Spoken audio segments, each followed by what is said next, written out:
Good morning દીકરાઓ. આપણે જે આલ્ડોલ રિએક્શન જોઈ તેની મિકેનિઝમ જરૂર નથી, પણ મિકેનિઝમ જે ખરી તે કઈ ટાઈપની આવે તે જરાક જોઈ લો. જેમ કે મેં અહીંયા એક આલ્ડીહાઇડ લખવું એટલે એને લખીશ મેં આ રીતના CH3 C double bond O અને પછી લખીશ H, અને એક H જે ખરો ને મેં નીચે બતાવું આટલે. હવે આ એસિડ આલ્ડીહાઇડ લખ્યો મેં, અને એસિડ આલ્ડીહાઇડ જે કરી એની પ્રક્રિયા ડાયલ્યુટ NaOH ની હાજરીમાં થાય. તમે જાણતા છો કે આ જે NaOH છે એ બેઝ છે અને એમાંથી મને મળે OH-, બરાબર. હવે આપણે એવું કીધું કે આલ્ફા નંબરના કાર્બનનો હાઇડ્રોજન જે ખરો એ મોર એસિડિક ઇન અ નેચર, એટલે કે આ જે H છે એની એસિડિકતા જે ખરી તે વધારે. તો તેને લઈને શું થાય તો કે આ H ને આ OH વચ્ચે પ્રક્રિયા થાય, અને પ્રક્રિયા થાય તો શું થાય તો કે આ બોન્ડ જે ખરો આ બોન્ડ એ બોન્ડના બે ઇલેક્ટ્રોન જે ખરા એક નંબર આ બે નંબર અહીંયાથી H જશે પણ H+ ના ફોર્મમાં. તો આ બે જણા લગન કરે એટલે શું થાય તો કે -H2O. ઓકે, હવે શું થાય તો કે મને જે પરિસ્થિતિનું નિર્માણ થાય તે એવું થાય કે કાર્બન ઉપર ઇલેક્ટ્રોનની સંખ્યા વધી જાય. હવે વધી જાય એટલે કઈ પરિસ્થિતિ આવી થવાની C ડબલ બોન્ડ O અને H, એટલે એક્ચ્યુઅલી આને કહેવાય કાર્બેનાયન. બરાબર, આવું બી કહી શકાય, કાર્બેનાયન કહેવાય. પણ હવે કાર્બેનાયન જે ખરો તે આલ્ડીહાઇડ નો કાર્બેનાયન કહેવાય. એટલે આપણે 11મા ધોરણની અંદર શીખેલા કાર્બોકેટાયન અને કાર્બેનાયન, તો આ કાર્બેનાયન બન્યો એ અનધર મોલેક્યુલ્સ ઓફ આલ્ડીહાઇડ, એટલે કે બીજો અણુ આલ્ડીહાઇડના બીજા અણુ સાથે પ્રક્રિયા કરે. હવે એ આલ્ડીહાઇડનો બીજો અણુ જે ખરો તેની સિચ્યુએશન કદાચ આવી, અને એ સિચ્યુએશન કેવી તો તમે જાણતા છો કે પાઈ બંધના ઇલેક્ટ્રોનને ઓક્સિજનની વિદ્યુત ઋણતા વધારે. એટલે મેં જો આવું બતાવું તો પાઈ બંધના ઇલેક્ટ્રોનને ઓક્સિજન ખેંચી જાય અને અહીંયા H આવે અને અહીંયા પોઝિટિવ ચાર્જ આવે. જેવો પોઝિટિવ ચાર્જ જે ખરો એ આ નેગેટિવ ચાર્જ સાથે, મતલબ શું તો કે આ જે ખરો એ અહીંયા એટેક કરી શકે, જેને લઈને તમને શું મળે તે ધ્યાન આપજો. હું ખાલી જોડવાનો છે પણ અણુ લખવાનો આ પહેલા, એટલે મેં લખીશ CH3 પછી C ઉપર લખીશ O, O ની ઉપર લખીશ જે પ્રમાણે ઇલેક્ટ્રોન છે નેગેટિવ, આ H સાથે લખી દેવાનો. આ પોઝિટિવ સાથે આવ્યો આ જોડાવાનો એટલે મેં અહીંયા લખી દેવાનો CH2, પછી લખી દેવાનો C ડબલ બોન્ડ O અને પછી લખી દેવાનો H. કઈક આવી પરિસ્થિતિ મળે. આ પરિસ્થિતિ મળી પછી એની અંદર પાણીનો અણુ જે ખરો તે આ રીતના, તો આ H+ જે ખરો એ ઓક્સિજન ઉપર આ રીતના, તો તેને કારણે મને જે અહીંયા સિચ્યુએશન મળવાની તે કંઈક આવી CH3 અને પછી CH અને ઉપર થઈ જશે OH, પછી થઈ જશે CH2, પછી થઈ જશે C ડબલ બોન્ડ O અને પછી થઈ જશે H. કદાચ મેં તમને કહું તો આ બીટા અને આ કહેવાય આલ્ફા. આ બીટા અને આ આલ્ફા એવું આપણે ભણી ગયા, આ બીટા અને આ આલ્ફા. તો તમે જોશો કે આ કાર્બન જે આ CH3 લખ્યો, પછી આ મેં લખ્યો CH ને પછી O ને એની સાથે મેં CH2, તો આ જે આ કાર્બન છે એ તમારો બીટા થઈ ગયો, અને આવ્યો આ જે ખરો તે તમારો શું થઈ ગયો આલ્ફા. તો આલ્ફા ઉપરથી ધ્યાન આપજો, એટલે અહીંયા એનો મતલબ એવો થઈ ગયો કે આ આલ્ફા અને આ શું થઈ ગયો બીટા. તો બીટા આલ્ફા નંબરના કાર્બન ઉપરથી હાઇડ્રોજનને આ રીતના એક સેપરેટ બતાવું.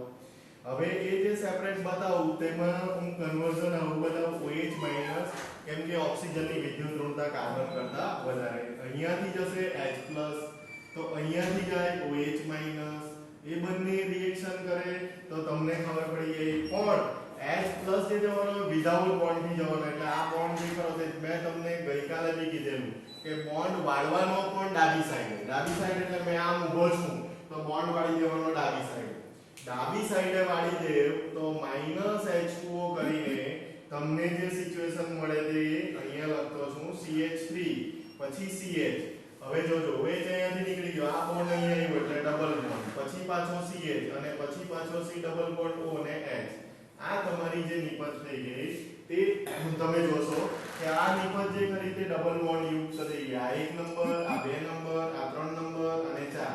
મારે એનું IUPAC નામ આપવું હોય તો બ્યુટ, પછી 2 ઇન, 2 નંબરના કાર્બન ઉપર ડબલ બોન્ડ એટલે ઇન, ને પહેલા નંબર ઉપર આલ એટલે ઇનાલ કરી દેવું તો પણ ચાલે, બ્યુટ 2 ઇનાલ.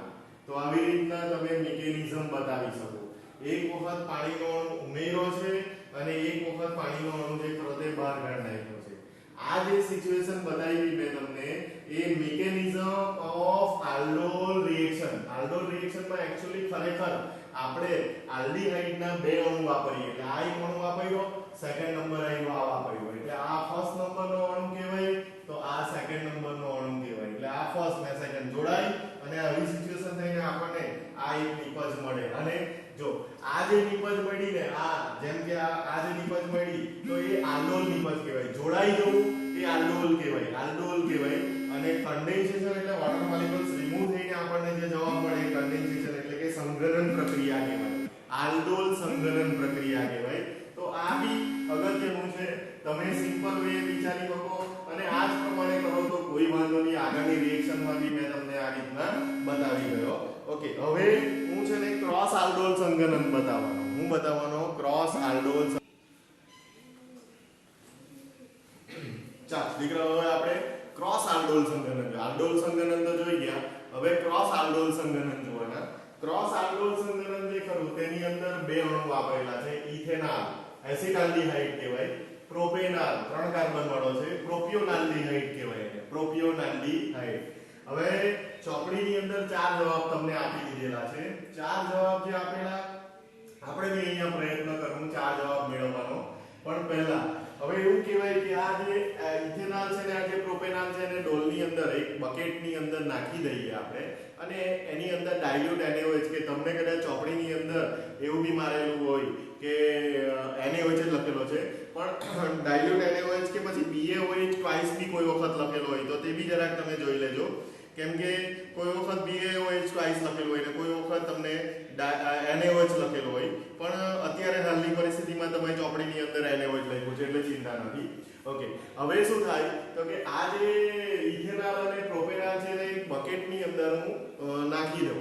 તો બકેટની અંદર નાખી દઉં તો એવું બી બનશે કે ઇથેનાલનો અણુ પ્રોપેનાલ સાથે રિએક્શન કરે, બરાબર? ઇથેનાલનો અણુ ઇથેનાલના અણુ સાથે બી કન્ડેન્સેશન પામે, પ્રોપેનાલનો અણુ પ્રોપેનાલના અણુ સાથે બી કન્ડેન્સેશન પામે અને કદાચ એવું બને કે પ્રોપેનાલનો અણુ ઇથેનાલના અણુ સાથે બી કન્ડેન્સેશન પામે, મતલબ કે બંને જોડાય. તો શક્યતા જે ખરી તે મને કેટલાની મળશે ખબર? 4ની. 4ની શક્યતા એટલે 4 જવાબ મને મળશે. ચોપડીની અંદર તમને 4 જવાબ લખેલા હશે કન્ડેન્સેશનના. તો હું પહેલો જવાબ જે ખરો તે હું આવું લખતો છું, બરાબર ધ્યાનથી જોજો. CH3 અને C double bond O sorry અહીંયા H આલ્ડીહાઇડ નો લખ્યો અને મેં એવું વિચારતો છું કે સમજો કે પહેલી વખત ઇથેનોલનો જ અણુ ઇથેનોલના અણુ સાથે જોડાયો તો એ જે ઘટના બની ને એને સ્વયં સંઘનન કહેવાય. શું કહેવાય? સ્વયં સંઘનન. આ બી કહેવાય. ચોપડીમાં કદાચ ન લખેલું હોય તો બી NaOH ના પ્રેઝન્ટમાં આ રિએક્શન કરવામાં આવે અને તમને ડેલ્ટા નું ચિહ્ન બી લખેલું છે. કેમ કે તમને એટલા માટે ડેલ્ટા નું ચિહ્ન લખેલું કે તમને એક જ સ્ટેપમાં રિએક્શન કરીને જવાબ આપી દીધો. પણ મેં અત્યારે અહીંયા નથી લખતો, NaOH જ લખું છું.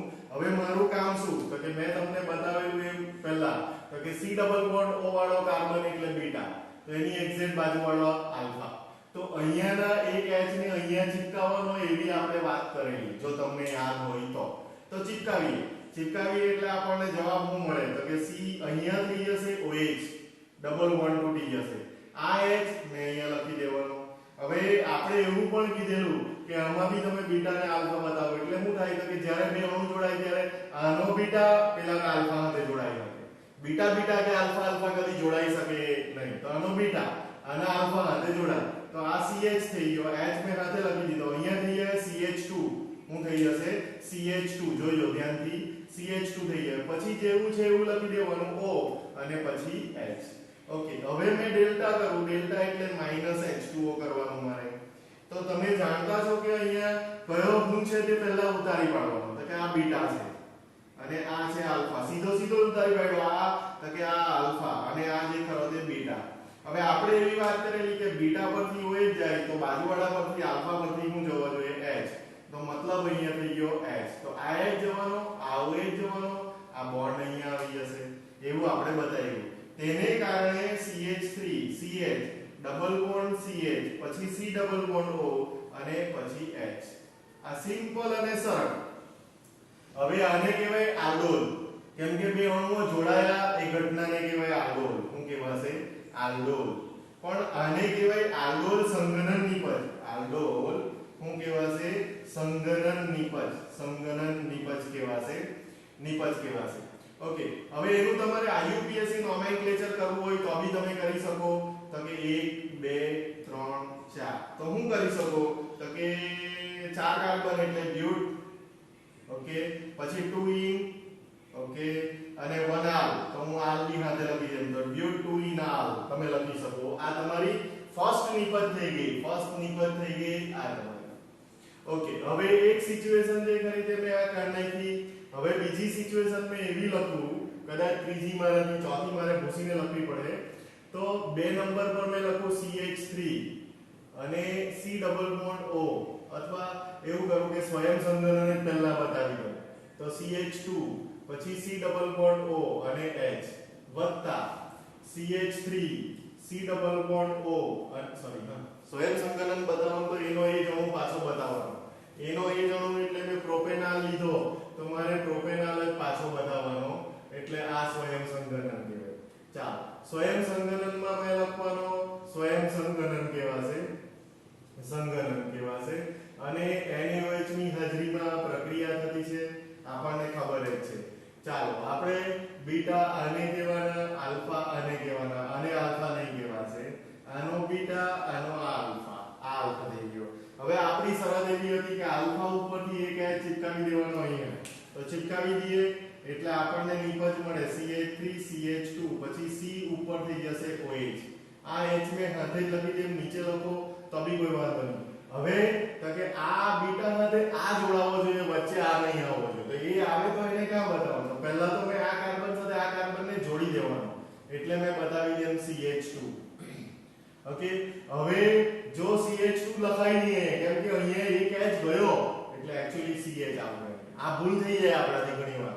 તો CH2 સીધું લખાઈ જાય નહીં, એક H તો અહીંયા ગયો એટલે CH થઈ ગયો. તો એની સાથે CH3 છે એને તમે નીચે બતાવી દો આ રીતના. આવ્યા પછી જેવું છે એવું લખી દો C ડબલ બોન્ડ O અને પછી લખી દો H. આ તમારું કામ થઈ ગયું.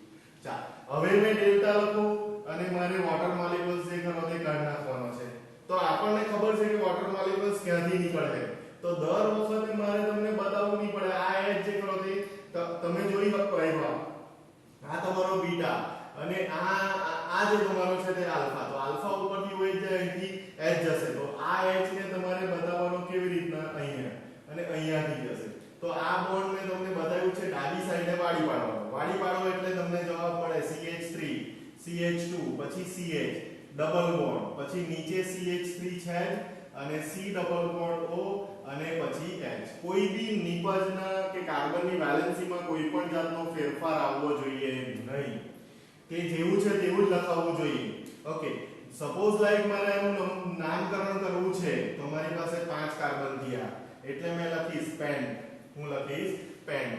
ઓકે, પછી લખીશ 2 મિથાઇલ. હું લખીશ 2 મિથાઇલ. કેમ 2 મિથાઇલ? તો કે 2 નંબર અને 2 ઈ અને 1 આલ એટલે 2 ઇનાલ.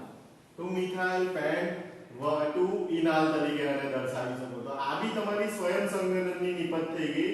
2 નિપજ મળી ગઈ તમને. હું મળી ગઈ 2 નિપજ. હવે આને તમે મેં હટી જતો છું સાઈડ પર, અને તમે સ્ક્રીનશોટ લઈ લેવો અથવા પોઝ કરીને વ્યવસ્થિત લખી લેવો. બરાબર, હવે મેં ક્રોસ પર જવાનું. આ તો આપણે જનરલી બતાવી શકીએ અને ઈઝીલી બતાવી શકીએ, પણ હવે મેં ક્રોસ પર જવાનો કાઢ નાખતો છું. આવ્યા બરાબર, ધ્યાનથી જોજો અને એક વખત પોઝ કરીને વ્યવસ્થિત લખી લેજો. તો આ સેકન્ડ નંબરની નિપજ થઈ ગઈ તમારી. અહીંયા સેકન્ડ નંબરની નિપજ કહેજો. હવે આપણે 4 નિપજ કોઈ કુલ ટોટલ મેળવવાની છે. 4 નિપજ. તો 4 નિપજ આપણે જોઈએ. તો હવે શું કરવાનું? તો કે હવે મેં અણુઓને બદલી નાખીશ. બદલી નાખીશ એટલે હું તો કે સંઘનન જે કરું ને તે કામ તો આનું આ જ કરવાનું, પણ સંઘનનમાં અણુને મેં ઉલટફેર કરી નાખીશ. 3 નંબર પર મેં અહીંયા લેવાનો CH3 C double bond O અને H વત્તા CH3 CH2 C double bond O અને H. તમે સમજી ગયા હશે મેં ઇથેનોલ લીધો અને પ્રોપેનોલ લીધો, બે અલગ અલગ અણુ લઈ લીધા.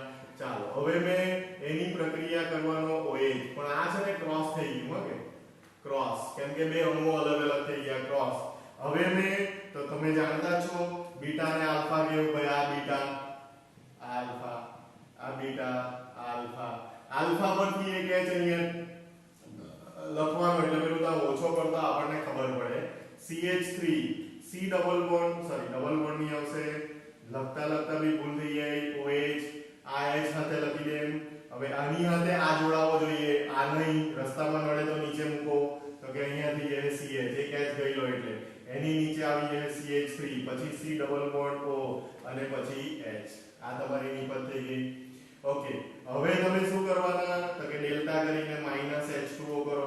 તો -H2O માટે તમને ખબર છે અહીંયાથી OH, કેમ કે તમે સીધું જ નીચે ઉતારો તો આ બીટા આ આલ્ફા, આનો આયરો આ આલ્ફા અને આ એક્ઝેક્ટ બીટા.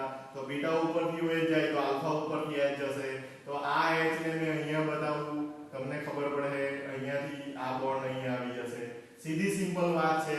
અને તમને થશે CH3 CH ડબલ બોન્ડ, પછી ડબલ બોન્ડ થયા પછી એની પાસે H નથી, નીચે CH3 છે, C ડબલ બોન્ડ O અને H. કોઈ જગ્યાએ ચોપડીમાં બી જોવાની જરૂર નહીં, જવાબ સાચો જ પડવાનો. 2 3 અને 4 નામ આપવું હોય તો બ્યુટ 2 મિથાઇલ અને 2 ઇનાલ ઇન અને 1 આલ એટલે ઇનાલ બી લખી શકો. તો આ તમારી નિપજ થઈ ગઈ ત્રીજા નંબરની. કઈ થઈ ગઈ ત્રીજાની, પણ આ ક્રોસ કહેવાય.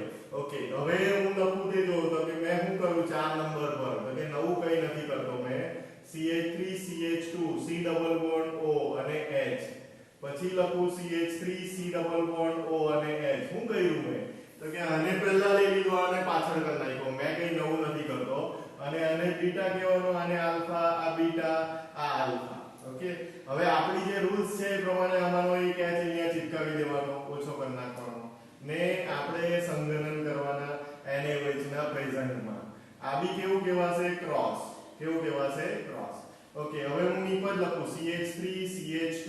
ઓકે, C ઉપર થઈ જવાનો OH, આ H સાથે લખી દે, આને જોડવાનો અહીંયા એટલે અહીંયા થઈ જાય CH2 કે એક H ગયો અને પછી થઈ જશે C ડબલ બોન્ડ O અને પછી થઈ જશે H.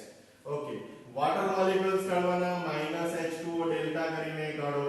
તો કે આપણે જાણતા છે કે અહીંયાથી OH જાય, પણ હવે તમે સીધું ઉતારી કાઢો તો આ બીટા તમારો, આ તમારો શું છે બીટા, આ તમારો આલ્ફા, આ તમારો આલ્ફા, આ તમારો બીટા.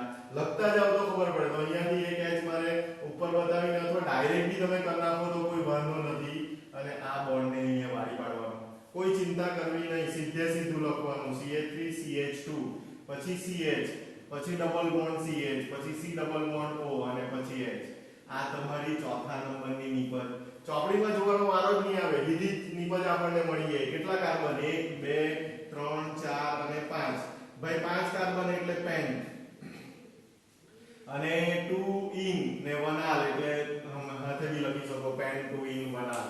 હવે તમે ચોપડીની અંદર ચેક કર્યા કરો કે કઈ કઈ નિપજ અને કઈ કઈ જગ્યાએ મળી. તમને ડાયરેક્ટ આમાંથી ડાયરેક્ટ આ નિપજ આપી દીધી કે એરો ઉપર NaOH બી એક સાથે લખી દીધું અને ડેલ્ટા બી કરી દીધું એટલે સીધી જ નિપજ આ પડી ગઈ. પણ આપણે કદી એવું નહીં કરવાનું. અને આપણી ચોપડીની અંદર CHO લખેલું છે, CHO લખવું નહીં, C ડબલ બોન્ડ O અને H લખવાનું. એક જ ટાઈપની પ્રક્રિયા કરવાની હોય અને આપણે જવાબ ગોખવાનો વારો નહીં આવતો હોય તો પછી આ ક્રોસ આલ્કોહોલ સંઘનન કે આલ્કોહોલ સંઘનન જો આપણને પૂછાય એકદમ સિમ્પલ વે આપણા પૂરેપૂરા માર્ક્સ આવવા જોઈએ એની અંદર. આ બહુ સરળ અને સાદી. આલ્ફા બીટાને પકડી રાખો અને જ્યારે બી જોઈન કરવાનું આવે કે એના બીટા અને આલ્ફા સાથે જોઈન થાય ત્યારે એક H અહીંયા ગયેલો એટલે અહીંયા CH2 જ આવવો જોઈએ. તો CH2 જ આ CH ને અહીંયા આ H એટલે CH2 જ આવે. તો ડાયરેક્ટ CH3 મારાથી અહીંયા લખાઈ ગયો એટલે કાર્બનની વેલેન્સી 5 થઈ ગઈ. સૂત્ર ખોટું એટલે માર્ક ગયા. એમાં તમારા માર્ક્સ આવી શકે નહીં. તો આ તમારી ક્રોસ આલ્ડોલ સંઘનન. એમાં સ્વયં સંઘનનની બે નિપજ છે અને ક્રોસ આલ્ડોલની છે. ક્રોસમાં બી કઈ નવું નથી, આગળ પાછળ કરેલા છે, બીજું કઈ નહીં. મતલબ આ બે સંયોજનો તમને યાદ રહેવા જોઈએ. ઓકે દીકરાઓ, થેન્ક યુ.